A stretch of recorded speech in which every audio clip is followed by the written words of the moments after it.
What if I told you that the house you worked your whole life to fully pay off could quietly become the biggest threat to your wealth? I know that sounds crazy. We've all been told that owning a paid-off house is the ultimate financial win. No mortgage, no bank, just freedom. But what if that freedom is actually locking your money in a place where it can't grow? And what if the safe decision is costing you hundreds of thousands of dollars over time? Welcome back to David Invests. If you care about building real wealth instead of just feeling rich, make sure you hit like and subscribe right now. It helps the channel, and it tells me you want more honest conversations like this. Now let's talk about something most people never question. Picture this. You're 55. You worked for 30 years. You finally make that last mortgage payment. The bank sends you the letter. It's done. You celebrate. Your friends congratulate you. You feel proud. And you should. Paying off a mortgage takes discipline. But here's the uncomfortable part. Your house is not an investment in the way you think it is. Yes, it can go up in value. Yes, it can protect you from rent increases. But it does not pay you. It does not send you monthly income. It does not grow at 8% or 10% compounded in a diversified portfolio. It just sits there, quietly, while your net worth is locked inside walls and a roof. Let's break this down simply. Imagine your home is worth $500,000 and it's fully paid off. That sounds powerful. $500,000. But if that same $500,000 were invested in a broad market portfolio earning an average long-term return of 8%, that's $40,000 a year in growth before compounding really kicks in. Over 10 or 15 years, the difference becomes massive. Now someone might say, but David, I don't want debt. Debt is risky. And that's a fair emotional reaction. Debt feels scary. But not all debt is equal. A fixed-rate mortgage at 3% or 4% during periods when inflation is higher can actually work in your favor. Inflation reduces the real cost of your payment over time, while your invested capital continues to grow. Here's the second risk nobody talks about. A paid-off house can make you house-rich and cash-poor.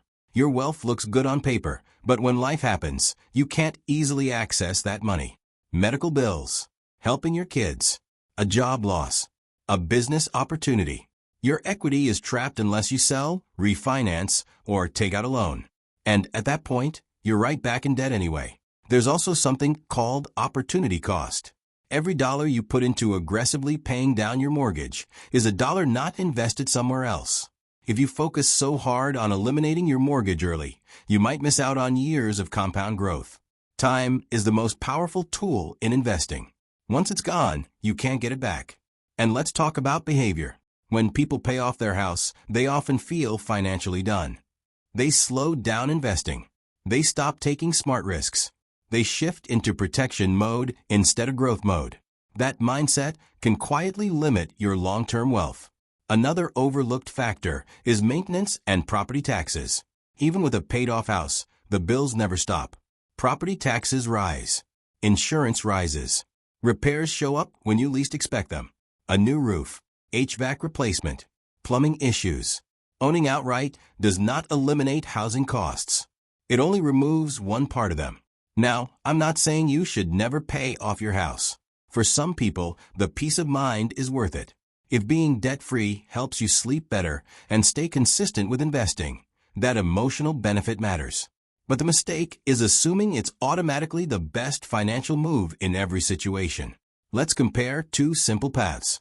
Person A pays off their $300,000 mortgage early over 10 years and stops investing aggressively during that time. Person B keeps the low-interest mortgage and invests the extra money consistently in index funds. Fast forward 20 years. Person A owns a home free and clear, but has a smaller investment portfolio. Person B still has a mortgage balance, but their portfolio has grown significantly larger due to compounding. In many scenarios, Person B's total net worth ends up higher. There's also flexibility. Investments can be rebalanced, sold in pieces, or used to generate income. A house is not flexible. You can't sell the kitchen to pay a bill. You can't withdraw 4% of your bathroom equity each year for retirement income. It's all or nothing. And here's the psychological trap. Society praises the paid-off house. It's visible. It's easy to understand. It feels responsible. But wealth is not about how impressive something looks. It's about how efficiently your money works for you. The goal is not just to eliminate payments. The goal is to maximize long-term freedom. On David Invests, we focus on math over emotion. And the math often shows that keeping a low-rate mortgage while investing consistently can build more wealth over decades, especially when inflation, tax advantages, and compound growth are working together. That said, context matters.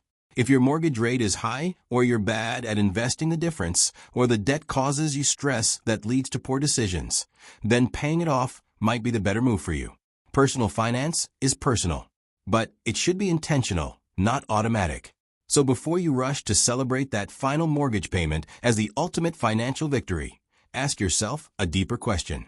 Is this decision growing my wealth or just making me feel safe? There's nothing wrong with safety, but don't confuse safety with optimization. If this video challenged the way you think about home ownership, drop a comment below and tell me, would you rather be completely debt-free or have a mortgage and a larger investment portfolio? I read the comments, and your perspective might help someone else think differently. And if you found value in this conversation, share it with a friend who believes a paid-off house is always the smartest move. This is David Invests, and remember, real wealth isn't about what you own. It's about what your money can do for you.